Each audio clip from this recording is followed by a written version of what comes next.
نحمدہ ونصلی ونسلم علی رسول الکریم اما بعد فاعوذ باللہ من الشیطان الرجیم بسم اللہ الرحمن الرحیم۔ ناظرین، ناظرات، سامعین، سامعات، آج کا ہمارا موضوع ہے سگریٹ نوشی کے نقصانات اور اس کے چھڑانے کا طریقہ اور اس کے نقصانات۔ سب سے پہلے تو یہ ذہن میں رکھیے گا کہ جنوبی امریکی یہ پیداوار ہے جس کو اسپانوی باشندہ کولمبس نے 1492 میں معلوم کیا۔ تو ظاہر بات ہے کہ امریکہ ایک اسلام کا، مسلمانوں کا دشمن ہے، وہ کوئی مسلمانوں کے حق میں فائدہ کرنے والا تو نہیں ہے۔ ظاہر بات ہے دشمن ہوتا ہے، وہ نقصان ہی پہنچائے گا۔ اب کتنا نقصان پہنچا رہا ہے اس سے میں آپ کو ایک مثال دے کر عرض کرتا ہوں، اس سے آپ اندازہ لگا لیجئے گا۔ ایک بندے کو اگر بے شک وہ لاکھ یا کروڑ پتی کیوں نہ ہو، اس بندے کو اگر بندہ کہے یہ 10 روپے ہیں، ان کو آگ لگا کے جلا دو، وہ کہے گا نہیں یار میں کیوں جلاؤں، اتنی محنت سے میں نے کمایا ہے تو بلا وجہ فالتو میں اس کو جلا دوں۔ لیکن ان 10 کو نہیں جلائے گا، لیکن 30-40 روپے روزانہ جلا لائے۔ سگریٹ پی رہا ہے، آگ بھڑک رہی ہے، سب کچھ اپنا اندر جلا رہا ہے، پھیپھڑے ان کے اندر دھواں داخل کر رہا ہے جو کینسر کا، ٹی بی کا، کئی بیماریوں کا باعث بنیں گے۔ اور آپ سن کر، یہ تحقیق میں آپ کو پیش کرتا ہوں حکیم اسلم شاہین صاحب کی، یہ آپ سن کر حیران ہوں گے کہ سگریٹ نوشی کرنے والا اپنے آپ کو کتنا نقصان کی طرف اور مضر اثرات کی طرف دھکیل رہا ہے۔ دیکھیں، فرماتے ہیں کہ سگریٹ میں 10 زہر ہیں۔ نیکوٹین 20 ملی گرام فی سگریٹ، جو مہلک زہر کتے تک جانور کے لیے کافی ہے۔ کتے کو 10% لوشن صرف 3-4 منٹ تک ہلاک کر سکتا ہے۔ یہ تو حضور کا صدقہ ہے کہ کتے کو اگر اتنی نیکوٹین پلائی جائے تو مر جاتا ہے، لیکن مسلمان وہ یہ اتنا پی کر بھی زندہ ہے۔ نمبر 2، کاربن مانو آکسائڈ، دھوئیں میں 2.5%، یہ ہر کلو خون کے سرخ مادہ میں جذب ہو کر سانس کو روکتی ہے اور زیادتی پر موت واقع ہو جاتی ہے۔ اللہ اکبر۔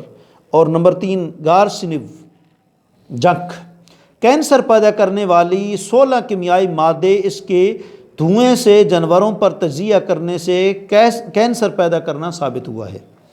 اور نمبر 4، بھاپ بن کر اڑنے والا یہ مہلک تیزاب ہے۔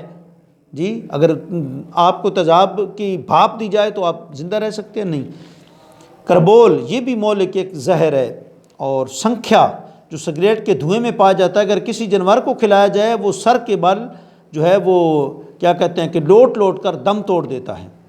اور امونیا، یہ بھی زہر اسی سے یہ بھی مضر صحت ہے، دم گھٹنے لگتا ہے، پھیپھڑوں کو جلا کر دائمی تکلیف میں مبتلا کرتا ہے۔ اور کولتار، یہ بھی زہر ہے، 1 کلو روزانہ 1 سال تک پینے پر 1 پیالہ کولتار کے مساوی ہے، جو مہروں کو جانے والی باریک نالیوں کو مفلوج کر دیتی ہیں۔ اس کے علاوہ مہروں کے اندر جلد کو بھی نقصان پہنچاتی ہے۔ اور فضول اور الکحل، یہ بھی مہلک زہر ہے۔ یہ وہ عام زہر ہیں جو ایک عام سگریٹ نوشی کرنے والے کے جسم میں جذب ہوتی ہیں، جو اس کی شاداب اور شگفتہ زندگی کو خوش کر دیتے ہیں۔ خوف، وحشت، کمزوری، ذہنی الجھن، کشمکش انتشار کا شکار ہو جاتا ہے، جو زندہ رہ کر بھی زندگی کو ترستا ہے۔ تو لہٰذا اپنے آپ کو اس سے وہ بچائیے۔ اور اس سے بیماریاں کیا پیدا ہوتی ہیں یہ بھی ذرا آپ سن لیں، اور آخر میں اس سے بچنے کا طریقہ بتائیں گے۔ میریا میڈیکا میں ڈاکٹر جیلانی نے یہ لکھا ہے کہ تمباکو سے خون کا دباؤ گھٹ جاتا ہے اور اس کی زیادتی سے کوما اور موت واقع ہو سکتی ہے۔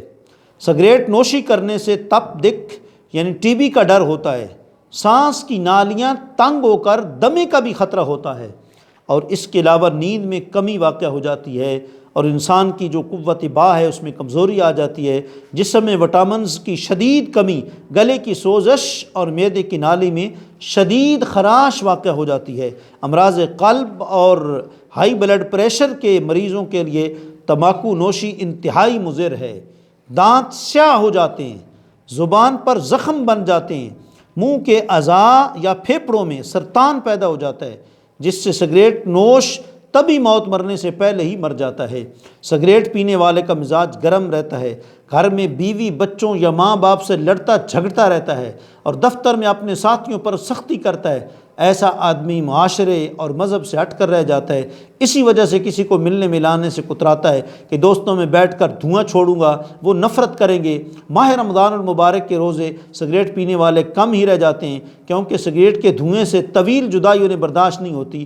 ایسے کم ظرف اور بدقسمت لوگ جو ہیں وہ نماز روزہ بھی چھوڑ دیتے ہیں اور سگریٹ نہیں چھوڑ سکتے۔ تمباکو نوشی کرنے والا بسوں میں صحیح طور سے سفر نہیں کر سکتا۔ جب بھی سگریٹ سلگائی جائے تو عورتیں ٹوک دیتی ہیں کہ ہمیں قے آتی ہے، سگریٹ پینا بند کرو۔ اس نامراد سگریٹ کی وجہ سے الٹی سیدھی باتیں جو ہیں وہ سننی پڑتی ہیں۔ تو اب اس کو چھوڑنے کا طریقہ کیا ہے؟ ایک تو اسلامی طریقہ ہے کہ ماہ رمضان میں سگریٹ پینے والا اعتکاف کر لے۔ جب 10 دن لگاتار وہ اعتکاف کرے گا تو انشاءاللہ العزیز کافی امید ہے اللہ کریم اس پر کرم فرما دے گا۔ اور ایک طریقہ یہ ہے کہ یک دم چھوڑ دے، جی، یا روزانہ ایک سگریٹ کم کر کے سگریٹ چھوڑنے کی نیت کر لے، پھر سگریٹ کی مقدار بڑھانا شروع کر